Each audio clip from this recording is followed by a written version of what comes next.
अस्सलाम वालेकुम। फौज स्टार सियासी डेरे दे खुश आमदीद। हजूर साडी दुआ है तुसीं जिथे जिथे भी तशरीफ फरमाओ अल्लाह पाक तुहानूं सारिआं नूं सेहत तंदुरुस्ती अता फरमावे। लो जी बड़ी बड़ी वड्डियां खबरां लैके हाजिर हो गए हैं। 8 जज्जां दी जिहड़ी छुट्टी हैगी ना वो लगदा इहदे विच कोई बड़ा संजीदा गौर हो रहा है ते आइनी जिहड़ी तरमीम हैगी ना यह बड़ा मसला बन गया गौरमेंट वास्ते ते जज्जां वास्ते भी। इहदे उत्ते गल्लबात करांगे।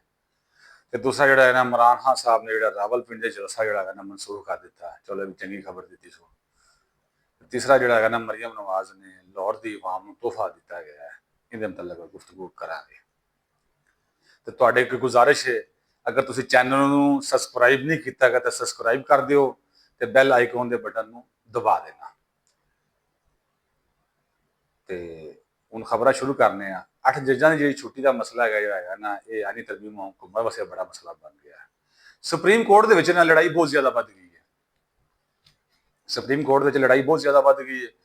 ਇਲੈਕਸ਼ਨ ਕਮਿਸ਼ਨ ਜਿਹੜਾ ਨਾ ਇਲੈਕਸ਼ਨ ਕਮਿਸ਼ਨ ਜਿਹੜਾ ਹੈ ਕਿਸੇ ਵਕਤ ਵੀ ਮਖਸੂਸ ਜ਼ਾਬਤੇ ਉੱਤੇ ਨਾ ਨਹੀਂ ਜਾ ਰਿਹਾ ਗਿਆ। ਉਹ ਮਖਸੂਸ ਕੰਮ ਨੂੰ ਨਹੀਂ ਵੇਖ ਰਿਹਾ ਗਿਆ ਤੇ ਪਾਰਲੀਮੈਂਟ ਇੰਤਜ਼ਾਰ ਕਰਦੀ ਪਈ ਹੈਗੀ ਹੈ। ਪਾਰਲੀਮੈਂਟ ਇੰਤਜ਼ਾਰ ਕਰਦੀ ਪਈ ਹੈ ਇਲੈਕਸ਼ਨ ਕਮਿਸ਼ਨ ਜਿਹੜਾ ਹੈਗਾ ਨਾ ਆਪਣਾ ਫੈਸਲਾ ਜਾਰੀ करे। इलैक्शन कमीशन अपना फैसला जारी करे ਅਸੀਂ ਅਗਲੀ ਕਾਰਵਾਈ ਮੁਕੰਮਲ ਕਰੀਏ ਤੇ ਆਨੀ ਜਿਹੜੀ ਤਨਮੀਮ ਹੈਗੀ ਜਿਹੜੇ ਨਾ ਇਹਨੂੰ ਅੱਗੇ ਲੈ ਚਲੀਏ। ਅਸਲ ਇਲੈਕਸ਼ਨ ਕਮਿਸ਼ਨ ਵੀ ਥੋੜਾ ਜਿਹਾ ਡਿਸਟਰਬ ਹੋਇਆ ਹੈ ਇਸ ਮਾਮਲਾਤ ਦੇ ਵਿੱਚ। ਜਿਹੜੇ 8 ਜੱਜਾਂ ਨੇ ਖੱਤ ਲਿਖਿਆ ਗਿਆ ਤੇ ਕੋਈ ਕਾਦੀ ਫਾਜ਼ੀਸਾ ਸਾਹਿਬ ਨੇ ਜੋ ਉਹਦਾ ਜਵਾਬ ਵੀ ਦੇ ਦਿੱਤਾ ਹੈਗਾ ਉਹਨਾਂ ਨੂੰ 8 ਜੱਜਾਂ ਨੂੰ ਜਿਹੜਾ ਹੈਗਾ ਨਾ। ਇਹ ਬਹੁਤ ਜ਼ਿਆਦਾ ਮਸਲਾ ਬਣ ਗਿਆ ਹੈ। ਜ਼ਿਆਦਾ ਵਕਤ ਦੂਰ ਨਹੀਂ ਹੈਗਾ ਐਵੇਂ ਹਫਤਾ 8-10 ਦਿਨਾਂ ਦੀ ਖੇਡ ਹੈਗੀ ਹੈ ਸਾਰਾ ਮਸਲਾ ਹੱਲ ਹੋ ਜਾਏਗਾ। हुकूमत रियासत कामयाब होवे दी ठीक है ना गारंटी जिहड़ी हैगी ना अपना एक गारंटी दे नाल गल करने पे जिहड़ी ना हुकूमत कामयाब होवे दी। हुकूमत ने कोई बंदा नहीं जित सकदा है ते जिहड़ा हैगा ना काजी साहब ने कमेटी दे विच जिहड़ी बनाई सी ना उहदे च मनीब अख्तर साहब नूं ना कढ दित्ता गया ते इमरान जिहड़ा हैगा ना इमरान खान दे हमाये याफ्ता जिहड़े जज सन ओह उहनां नूं काबिले कबूल नहीं है गौरमेंट दे। ਤੇ ਪੀਟੀਆਈ ਮੈਂ ਕਿਸੇ ਕਦੀ ਅਸੀਂ ਨਾ ਇਸ ਚੀਜ਼ ਦੇ ਹੈਰਾਨ ਹੁੰਦੇ। ਪੀਟੀਆਈ ਨੇ ਨਾ ਮਨਸੂਰ ਅਲੀ ਸ਼ਾਹ ਨੂੰ ਵੀ ਨਾ ਜਿਸ ਤਰ੍ਹਾਂ ਦੇ ਤੇ ਇਹ ਆਪ ਬਦਨਾਮ ਕੀਤਾ ਮਨਸੂਰ ਅਲੀ ਸ਼ਾਹ ਸਾਹਿਬ ਨੂੰ ਵੀ ਇਹਨਾਂ ਨੂੰ ਨਜਾਇਜ਼ ਬਦਨਾਮ ਕਰ ਛੱਡਿਆ ਗਿਆ। ਨਜਾਇਜ਼ ਉਹਨਾਂ ਦੀ ਬੇਜਾ ਹਮਾਇਤ ਕੀਤੀ ਹੈਗੀ। ਬੇਜਾ ਹਮਾਇਤ ਕਰਨ ਦੇ ਵਿੱਚ ਨਾ ਉਹਨਾਂ ਦਾ ਨੁਕਸਾਨ ਕਾਫੀ ਜ਼ਿਆਦਾ ਹੋਇਆ ਹੈ। ਨੁਕਸਾਨ ਦੇ ਨਾਲ ਨਾਲ ਕੰਮ ਜ਼ਿਆਦਾ ਖਰਾਬ ਹੋਇਆ ਹੈ। ਮੈਂ ਤੇ ਗੱਲ ਕਹਿਣਾ ਕੰਮ ਜ਼ਿਆਦਾ ਖਰਾਬ ਹੋਇਆ ਹੈ ਤੇ ਇਹਨਾਂ ਨੂੰ ਬੇਜਾ ਜਿਹੜਾ ਹੈ ਹਮਾਇਤ ਨਹੀਂ ਸੀ ਕਰਨੀ ਚਾਹੀਦੀ। ਮਾਮਲਾ ਮਸ਼ਕੂਕ ਕਰ ਦਿੱਤਾ ਹੈ। ਕੱਲ ਨੂੰ ਅਗਰ ਜਿਹੜਾ ਹੈਗਾ ਨਾ ਮਨਸੂਰ ਅਲੀ ਸ਼ਾਹ ਸਾਹਿਬ ਆ ਵੀ ਜਾਂਦੇ ਨੇ ਅੱਛੇ ਆਦਮੀ ਨੇ ਉਹਨਾਂ ਦੀ ਬੈਕਗ੍ਰਾਉਂਡ ਬੜੀ ਅੱਛੀ ਬੜੇ ਅੱਛੇ ਦਬੰਗ ਫੈਸਲੇ ਦਿੱਤੇ ਨੇ ਉਹਨਾਂ ਨੇ। ਅਗਰ ਉਹ ਆ ਵੀ ਜਾਂਦੇ ਹੈਗੇ ਨੇ ਤਾਂ ਅਗਰ ਉਹ ਕੱਲ ਨੂੰ ਫੈਸਲਾ ਪੀਟੀਆਈ ਦੇ ਹੱਕ 'ਚ ਕਰਦੇ ਨੇ ਜਾਂ ਨੂਨ ਲੀਗ ਦੇ ਹੱਕ 'ਚ ਕਰਦੇ ਹੈਗੇ ਨੇ ਦੋਵਾਂ ਨੂੰ ਕਾਬਲੇ ਕਬੂਲ ਨਹੀਂ ਹੋਵੇਗਾ। ਉਹਨਾਂ ਨੂੰ ਜਿਹੜਾ ਹੈਗਾ ਨਾ ਇਹਨਾਂ ਨੇ ਖਬਰਾਂ ਦੇ ਵਿੱਚ ਦੂਜਾ ਤੀਆ ਇਹਨਾਂ ਨੇ ਬਹੁਤ ਜ਼ਿਆਦਾ ਜਿਹੜਾ ਨਾ ਇਹਨਾਂ ਦਾ ਕੰਮ ਇਹਨਾਂ ਨੇ ਚੁੱਕਿਆ ਹੈ। ਚਲੋ ਅੱਲਾਹ ਪਾਕ ਖੈਰ ਕਰੇ। ਇਹਨਾਂ ਨੇ ਪੀਟੀਆਈ ਵਾਲਿਆਂ ਨੇ ਜਿਹੜਾ ਨਾ ਮਨਸੂਰ ਅਲੀ ਸ਼ਾਹ ਸਾਹਿਬ ਵਾਸਤੇ ਨਾ ਬਹੁਤ ਜ਼ਿਆਦਾ ਮੁਸ਼ਕਲਾਂ ਖੜੀਆਂ ਕਰ ਦਿੱਤੀਆਂ ਹੈਗੀਆਂ ਨੇ। ਇਹਨਾਂ ਲੋਕਾਂ ਨੂੰ ਅੰਦਾਜ਼ਾ ਨਹੀਂ ਗਿਆ ਜਿਵੇਂ ਇਹਨਾਂ ਦੇ ਵਾਸਤੇ ਆਪਦੇ ਮੁਸ਼ਕਲਾਂ ਖੜੀਆਂ ਹੋਈਆਂ ਨੇ ਨਾ ਇਹਨਾਂ ਨੇ ਦੁਨੀਆ ਵਾਸਤੇ ਵੀ ਮੁਸ਼ਕਲਾਂ ਖੜੀਆਂ ਕਰ ਦਿੱਤੀਆਂ ਹੈਗੀਆਂ ਨੇ। ਹੁਕੂਮਤ ਨੇ ਮੇਰਾ ਖਿਆਲ ਹੈਗਾ 8 ਜੱਜਾਂ ਦੀ ਜਿਹੜੀ ਨਾ ਫੈਸਲਾ ਕਰ ਲਿੱਤਾ ਗਿਆ ਉਹਦੇ ਵਿੱਚ ਜਿਹੜਾ ਕਮੇਟੀ ਬਣਾਈ ਦੀ ਤਰੀਕਾਕਾਰ ਤੈਅ ਹੁੰਦਾ ਪਿਆ ਗਿਆ। ਤਰੀਕਾਕਾਰ ਤੈਅ ਹੋ ਰਿਹਾ ਤੇ ਬਸ ਉਹਦੇ ਤੇ ਅਮਲ ਦਰਾਮਦ ਹੋਣ ਵਾਲਾ ਗਿਆ। ਸੁਪਰੀਮ ਜੁਡੀਸ਼ੀਅਲ ਕੌਂਸਲ ਜਿਹੜੀ ਉਹਦੇ ਚ ਦਰਖਾਸਤ ਮੈਂ ਅੱਜ ਜਾਂ ਸਵੇਰ ਜਾਂ 2-3 ਦਿਨਾਂ ਵਿੱਚ ਦਰਖਾਸਤ ਜਿਹੜੀ ਦਾਇਰ ਕਰ ਦਿੱਤੀ ਜਾਵੇ ਦੀ ਉਹਨਾਂ 'ਚ ਇਹਨਾਂ ਜੱਜਾਂ ਨੂੰ ਮਿਸਕੰਡਕਟ ਦਾ ਜਿਹੜਾ ਹੈ ਨਾ ਮੁਰਤਕਬ ਠਹਿਰਾਇਆ ਜਾ ਸਕਦਾ ਹੈ। ਪੱਕਾ ਨਹੀਂ ਪਤਾ ਗਿਆ ਸ਼ਾਇਦ ਹੋ ਵੀ ਸਕਦਾ ਸ਼ਾਇਦ ਨਾ ਵੀ ਹੋਵੇ।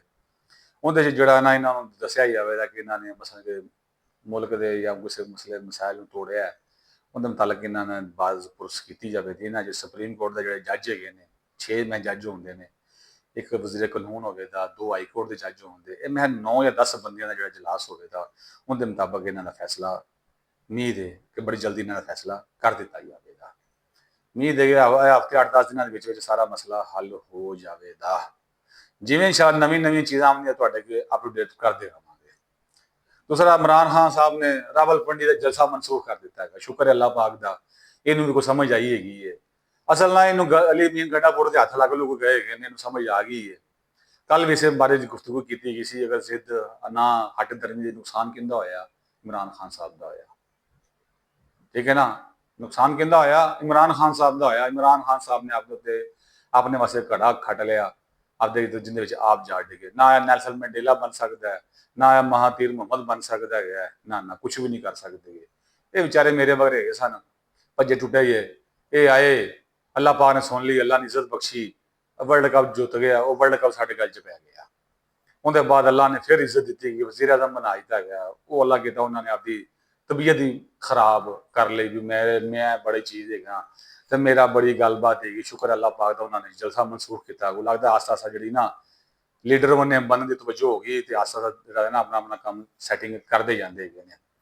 ਤੇ ਉਹਨਾਂ ਨੇ ਖੁਦ ਦਰਖਾਸਤ ਕੀਤੀ ਕਿ ਅਸੀਂ ਜਿਹੜਾ ਜਲਸਾ ਮਨਸੂਖ ਕਰਨੇ ਹੈਗੇ ਆ ਤੇ ਤੁਹਾਡੀ ਮਿਹਰਬਾਨੀ, ਅਸੀਂ ਉਹ ਦਰਖਾਸਤ ਉਹਨੇ ਪੀਟੀਆਈ ਨੂੰ ਕਹਿ ਦਿੱਤਾ ਗਿਆ। ਵੇਖੋ ਨਾ ਹੁਣ ਇਹ ਸਾਰੇ ਮਾਮਲਾਤ, ਇੰਨੀਆਂ ਸੀਟਾਂ ਹੋਣ ਦੇ ਬਾਵਜੂਦ, ਇੰਨੇ ਮਾਮਲਾਤ ਹੋਣ ਦੇ ਬਾਵਜੂਦ ਵੀ ਜਿਹੜਾ ਹੈਗਾ ਨਾ ਉਹ ਆਪਦਾ ਜੇਲ੍ਹ 'ਚ ਦੋਵੇਂ ਜੀ ਬੈਠੇ ਹੈਗੇ ਨੇ। ਬਾਹਰ ਲੋਕ ਮਜ਼ੇ ਲੁੱਟਦੇ ਪਏ, ਸਤਕੈਸਰ ਵਗੈਰਾ, ਅਲੀ ਮੀਨ ਗੰਡਾਪੁਰ ਵਗੈਰਾ, ਉਹਨਾਂ ਨੂੰ ਕੀ ਲੱਗਿਆ? ਸਾਰਾ ਇੱਕ ਗੱਲ ਯਾਦ ਰੱਖਣਾ, ਤੁਹਾਨੂੰ ਤਕਲੀਫ ਹੈ ਨਾ, ਤੇ ਤੁਹਾਨੂੰ ਹੁੰਦਾ ਅਹਿਸਾਸ ਹੈਗਾ ਤਕਲੀਫ ਕਿਹਨੂੰ ਹੈਗੀ ਹੈ, ਦੂਜੇ ਬੰਦੇ ਨੂੰ ਹੁੰਦਾ ਅਹਿਸਾਸ ਨਹੀਂ ਹੈਗਾ। ਉਹ ਪੰਜਾਬੀ ਦੀ ਮਿਸਾਲ ਹੈ, ਜਿਹਨੂੰ ਚੂੰਡੀ ਭੜੀਜੇ ਨੇ ਤਕਲੀਫ ਉਹਨੂੰ ਹੁੰਦੀ, ਦੂਜੇ ਨੂੰ ਨਹੀਂ ਹੁੰਦੀ। ਦੂਜਾ ਕਹਿੰਦਾ ਮੈਂ ਤੇ ਮਜ਼ਾਕ ਕੀਤਾ ਗਿਆ। ਇਹ ਪੀਟੀਆਈ ਜਿਹੜੇ ਬੰਦੇ ਵਰਕਰ ਚੰਗੇ ਨੇ ਇਹਨਾਂ ਦੇ, ਬਾਕੀ ਜਿਹੜਾ ਇਹਨਾਂ ਦੇ ਕੰਮ ਚੰਗੇ ਨਹੀਂ ਸਨ ਹੈਗੇ। ਬਾਕੀ ਜੋ ਵੀ ਹੈ ਅੱਲਾਹ ਪਾਕ ਸਾਨੂੰ ਸਾਰਿਆਂ ਨੂੰ ਮਾਫ ਕਰੇ। ਅੱਲਾਹ ਪਾਕ ਇਹਨਾਂ ਦੇ ਵੀ ਅਗਲੇ ਪਿਛਲੇ ਗੁਨਾਹ ਸਾਰਿਆਂ ਦੇ ਮਾਫ ਕਰੇ। ਅੱਲਾਹ ਪਾਕ ਇਹਨਾਂ ਨੂੰ ਹਦਾਇਤ ਦੀ ਨਸੀਬ ਫਰਮਾਵੇ। ਲਓ ਜੀ, ਹੁਣ ਅਗਲੀ ਖਬਰ ਜਾ ਰਹੇ ਹਾਂ। ਮਰੀਮ ਨਵਾਜ਼ ਸਾਹਿਬਾ ਵਜ਼ੀਰ ਆਲਾ ਪੰਜਾਬ, ਦਬੰਗ ਲੀਡਰ ਨੇ, ਬੜੇ ਬੜੇ ਕੰਮ ਕਰਦੀਆਂ ਪਈਆਂ ਨੇ ਮਾਸ਼ਾਅੱਲਾ। ਅੱਲਾਹ ਉਹਨਾਂ ਦੀ ਉਮਰ ਖੈਰ ਦੇ ਵਿੱਚ ਨਾ ਇਜ਼ਾਫਾ ਫਰਮਾਵੇ। ਉਹਨਾਂ ਨੇ ਅੱਜ ਡਬਲ ਕੈਬਨ ਜਿਹੜੀ ਬੱਸਾਂ ਅੱਜ ਤੋਂ 15-20 ਸਾਲ ਪਹਿਲਾਂ ਚੱਲਦੀਆਂ ਸੀ, ਜਿਹੜਾ ਆਪਣਾ ਚੱਲਦੀਆਂ ਸਨ ਉੱਥੇ ਇੰਗਲੈਂਡ ਦੇ ਵਿੱਚ, ਅੱਜ ਵੀ ਚੱਲਦੀਆਂ ਪਈਆਂ ਹੈਗੀਆਂ ਨੇ। ਉਹਨਾਂ ਨੇ ਅੱਜ ਇਫਤਤਾਹ ਕੀਤਾ 8 ਬੱਸਾਂ ਦਾ, ਤਾਂ ਕਿ ਇਹ ਲਾਹੌਰ ਰੋਡ ਤੇ ਚੱਲਣ ਦੀਆਂ ਤੇ ਸਾਡੇ ਜਿਹੜੇ ਇਹਨਾਂ ਲਾਹੌਰ ਦੀ ਜਿਹੜੀ ਸ਼ਾਨ ਹੈਗੀ ਨਾ ਦੁਬਾਲਾ ਹੋਈ ਹੋਵੇ ਦੀ।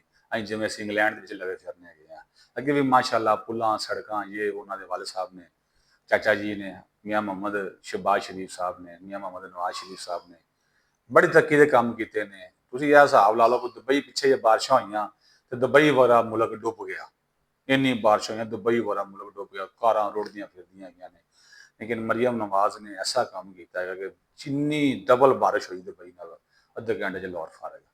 ਸਭ ਪਾਣੀ ਛਾਣੀ ਜੇ ਉਹ ਸਿੱਧਾ ਪਤਲਾ ਕਰਦੇ। ਦੇਖੋ ਨਾ, ਹੁਣ ਕੰਮ ਇਹ ਹੁੰਦਾ ਹੈ। ਇੱਥੇ ਐ ਨਹੀਂ ਫਲਾਨਾ ਚੋਰ ਹੈ, ਫਲਾਨਾ ਚੋਰ ਹੈ, ਕੱਲ ਫਲਾਨਾ ਚੋਰ ਹੈਗਾ। ਉਹਨਾਂ ਨੇ ਕੱਲ ਅਲੀ ਮੀਨ ਗੰਡਾਪੁਰ ਨੂੰ ਤਹਿਸੀਲ ਛੱਡੀ ਗਈ ਹੈ। ਉਹਨੇ ਬੰਦਾ ਬਣ, ਤੂੰ ਇੱਧਰ ਰਾਜ ਲੈ ਕੇ ਤੂੰ ਅਟਕ ਦਾ ਪੁੱਲ ਤੇ ਕ੍ਰਾਸ ਕਰ ਰਹੇ ਵੇਖੇ ਤੇਰੀਆਂ ਲੱਤਾਂ ਪਾਉਂਦੇ ਜਾਂ ਤੇਰਾ ਕੋਈ ਹਿਸਾਬ ਤਾਂ ਬੁਲਾ ਦੇਗੇ। ਬਾਕੀ ਜੋ ਵੀ ਕੀਤਾ, ਜਿਵੇਂ ਵੀ ਕੀਤਾ, ਅੱਲਾਹ ਪਾਕ ਸਾਨੀ ਵਾਲੇ ਮਾਮਲੇ ਫਰਮਾਵੇ। ਤੇ ਖੈਰ ਹੈ, ਸਾਨੂੰ ਸਾਰਿਆਂ ਲੀਡਰਾਂ ਨੇ ਉਹਦੇ ਨਾਲ ਕਰਨਾ ਚਾਹੀਦਾ ਗਿਆ। ਬਹੁਤ ਬਹੁਤ ਸ਼ੁਕਰੀਆ, ਬੇਰਮਨ। ਅਸਲਾਮ ਅਲੈਕੁਮ।